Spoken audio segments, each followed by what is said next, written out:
Hello everyone, hope you're doing well. We are having a look at another devlog for the next major update, and this time it's for Britain, and it's for the Sky Sabre. As we know, when it comes to War Thunder, they have made a pledge that every nation will have a SAM system by the end of this update, and this is the British one. So you don't have to just use the Canadian ADATs anymore, you actually have a proper SAM system. Now, the Sky Sabre will be coming in at rank 8 for Great Britain. It will have access to 2 launcher sets, basically with a bunch of missiles, and also 2 separate missiles, the CAMM and also the CAMM-ER. In this video, we'll have a look at its history, and then also, at the same time, its usability, and maybe talk about a few other things that are going to be happening over the next few days. As always, if you enjoyed the content, make sure to subscribe, and also like the video. Let's get started. The Sky Sabre has its roots back to the early 2000s, when the British government awarded MBDA UK a contract to develop a new common missile under the Future Local Area Air Defence System program. This program aimed to replace the old Rapier missile systems that had been in service since the 1970s. What came from the FLAADS program was the CAMM, or the Common Anti-Air Modular Missile, designed to be used on a multitude of different platforms, either land, air, or sea. It was first incorporated onto Royal Navy ships in 2018, and an extended range variant called the CAMM-ER was developed in 2023 in collaboration with Italy. The Sky Sabre, which uses the CAMM missile, entered service with the British Army in December of 2021, with 6 being operated by the 16th Regiment Royal Artillery. In 2022, to reinforce NATO anti-aircraft security in the region, 1 Sky Sabre was sent to Poland and remained in service until December 2024, when it was returned to the UK for maintenance and also repairs. Currently, 5 Sky Sabres are being used for training and also protecting the skies of the UK. 1 Sky Sabre is also located on the Falklands Islands since the early 2022, where it replaced all Rapier missile systems previously stationed there. So the Sky Sabre in War Thunder is going to work very similarly to a lot of the other multi-vehicle SAM systems that we have in the game. You're going to have a radar vehicle. This radar vehicle uses the Sabre Giraffe A and B, and basically it's able to track, I think, 16 targets at the same time. It's got a pretty good distance on it as well, and then you're going to get 2 launcher vehicles at the same time. So both of the launcher vehicles hold 8 missiles, so basically you can have 16 missiles which could be fired simultaneously and track individual targets when you click on them on the radar screen. So you could fill the sky with missiles very quickly with these kind of cool stuff. Basically, the only difference between this and other launchers is the actual missiles themselves.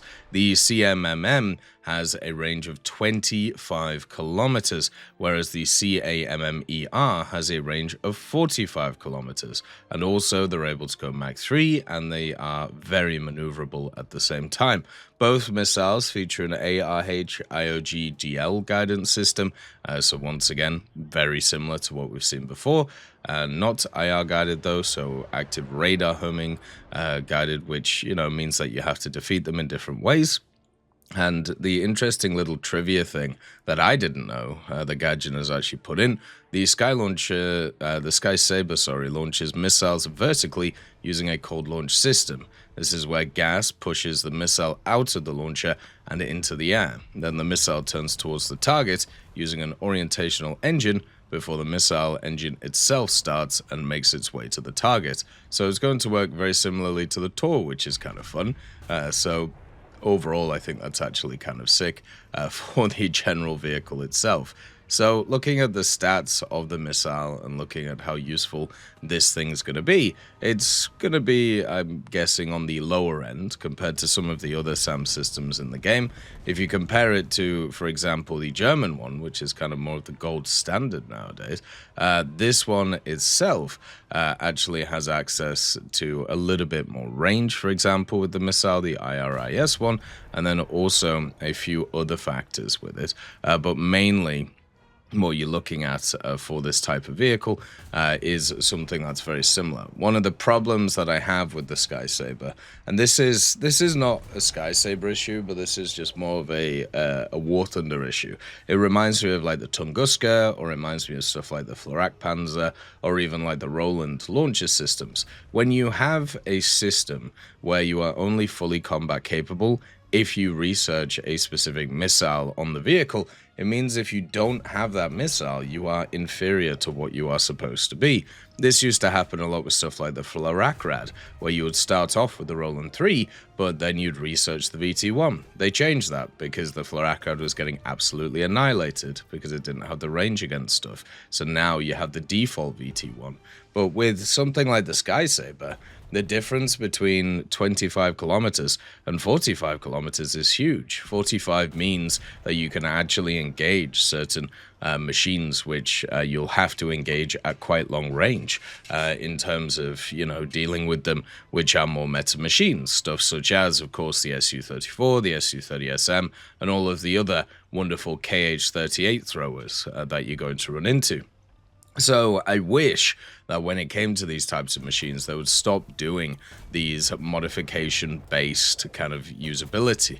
I would rather if they just added the CAMM-ER instead of the CAMM, because it basically means you're just going to suck until you get that better missile. And I get that they want to try and promote people grinding out modifications, because then, it's part of the business model, right?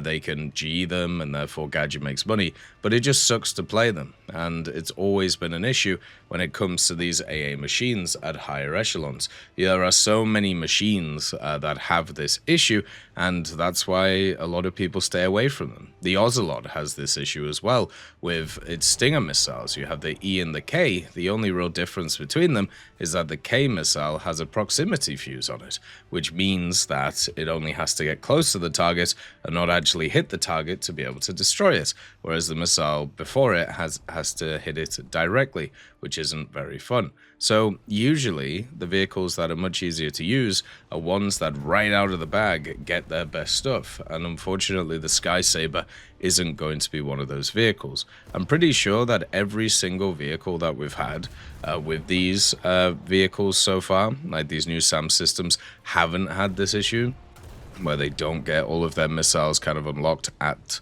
the same time. The only one that I suppose is different is the CSSA-5, which gets the FB10 and also the FB10A, so that one has these same issues, but also at the same time that one has other ones, such as not as great length or distance on its missiles anyway.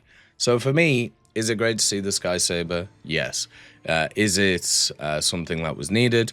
Of course it was, because as we've talked about, CAS on certain maps is insanely brutal. Does it fully fix the issue? Of course not, because you still have to spawn it. It still is very map specific. Like, for example, I was on Advance to the Rhine the other day playing the Leopard 2A6, and guess what was happening? You basically had two Su-34s, which they'd got into tanks, they'd got 2 kills, and I think maybe a cap, and then both of them went into fully laden Su-34s, and between them they ended up getting 22 kills, because on the map of Advance to the Rhine, you can't really use radar systems because the buildings get in the way of the radar, and also nobody first spawns radar to try and stop these things. So yeah, that was pretty nuts. The funny thing was we actually ended up winning that map because of the fact that we were still kind of, pushing everybody back, and we also had a cool Rafale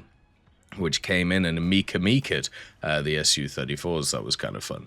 But still, they ended up with 22 kills together, which was just pretty crazy. So overall, it's nice to see these vehicles, it's nice to see parity in the game, and it's nice to see that they're continuing with this, and hopefully it will bring some relief to top-tier British players. As always, there is probably going to be a sneak peek set of servers which we're going to have a look at, and also the dev server today. So if you're interested, come along to the Twitch stream because we'll be looking at it. And if not, well, we're going to do some videos on it too for you later on. Look after yourselves, peace be with you. I'll see you next time. I'd just like to thank GMG Smiley, CD Beans, Chieftain Mike, EMN3 Galaxy, Tulio Pontecorvo, Brendan Quinn, Carrion Crow, Gus Irenicus, Pyman, Wartinder, Teddy, Daniel Stanton, Martinez, B. Young, Ozzy Panzer, Alan Hacker, Liam Shear, Opium Prime, Lafouche, Sem, Aslan, Uncle Bean, and Derek R. for supporting the channel.